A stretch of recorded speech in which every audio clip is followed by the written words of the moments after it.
এই যে আমাদের দেশে পূজা আর রোজা একসাথে হয়ে গেছে না, বলেন না কেন? এই যে পূজা আর রোজা একসাথে হলো, হিন্দু মুসলমানের মারামারি হয়েছে। আমার এলাকা পিরোজপুর শহরের সব থেকে বড় মসজিদ যেটা, সেটার পাশেই ছিল দুর্গা পূজার মণ্ডপ। আমরা যখন মিটিং করেছি, মিটিং এ পূজারীদেরকে বলেছি, নেতৃবৃন্দকে, যে রোজার মাস তো, ইফতারির সময় আর তারাবির নামাজটার সময় আপনারা ঢোল যদি না বাজান, তাহলে এটা আমাদের জন্য, আমাদের ইবাদতের জন্য খুব উপকার হয়, ভালো হয়। আর যেখানে মসজিদ কাছে নাই, সেখানে আপনারা ঢোল বাজাবেন, কোনো অসুবিধা নাই। হিন্দুরা আমাদের কথা রক্ষা করেছে। তারা মাগরিবের সময় এবং সেহরি তারাবির সময় ঢোল বাজায় নাই। আমি রিপোর্ট দিলাম, সারা বাংলাদেশে একই অবস্থা। হিন্দুরা মাগরিবের নামাজের সময় ঢোল বাজাইয়া নামাজের ডিস্টার্ব করে নাই। আমরা ধন্যবাদ জানাই হিন্দুদেরকে। আমাদের যখন কেউ মারা যায়, প্রতিবেশী হিন্দু আছে বহুত, আমাদেরকে দেখতে আসে, আমাদের সাথে শোক পালন করে। আমাদের বিয়ে হলে তারা অনুষ্ঠানে আসে, আমাদের ঈদের দিনে আমাদের পায়াস, আমাদের সিন্নি, আমাদের সিমাই, এতে তারা শরিক হয়। আবার ওদের পূজার সময় আমাদের যুবক পোলাপানেরা দেখতে যায়। ওদেরকেও মরলে আমরা শোক জানাতে যাই। সুতরাং এখানে হিন্দু মুসলমানের সাম্প্রদায়িক সম্প্রীতি নাই। আছে কোন দেশে, সেটার নাম শুনতে চাই। গতকালকে সিলেটে ভাটি বাংলার একটি দুর্গাপূজা অনুষ্ঠানে গিয়ে আমি একটি ভিডিও বক্তব্য দিয়েছিলাম। আমরা একই মুদ্রার এপার এবং ওপার, এইটাই হলো একদিকে রোজা, আরেকদিকে হলো পূজা। এই রোজা এবং পূজা মিলে বাংলাদেশ। এই বিষয়ে অনেকেই ফেসবুকে কথা বলছেন, তাই আমি আপনাদেরকে একটি স্পষ্টীকরণ করার জন্যই বলছি।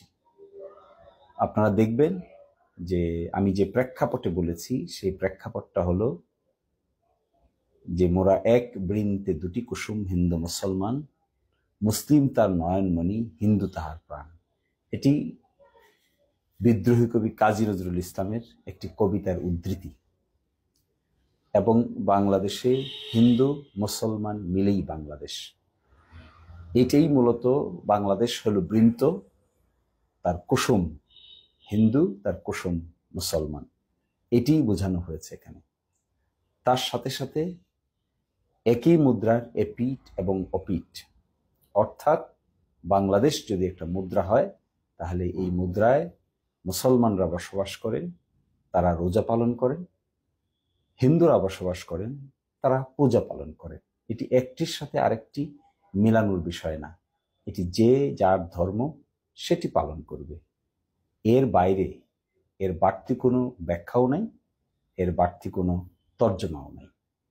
ফলে আমি মনে করব যে আপনারা যদি কেউ ভুল বুঝে থাকেন, তাহলে বক্তব্যটি যদি শুরু থেকে শেষ পর্যন্ত আবার দয়া করে দেখেন, তাহলে আমরা কৃতজ্ঞ থাকব। আর শুধু একটি কথা বলবো, যে সাম্প্রদায়িক সম্প্রীতির এই ভাটি বাংলায় কারো ধর্মে কেউ হস্তক্ষেপ করে না।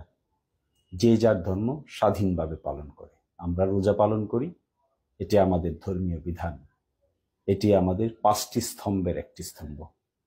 আর তারা পূজা পালন করে, এটি তাদের শারদীয় দুর্গোৎসব, এবং এটি তারা অত্যন্ত বড় করে পালন করে। এখানে কনফিউজ করার কিছু নেই, এখানে একটির সাথে আরেকটির মিলানোরও কিছু নাই।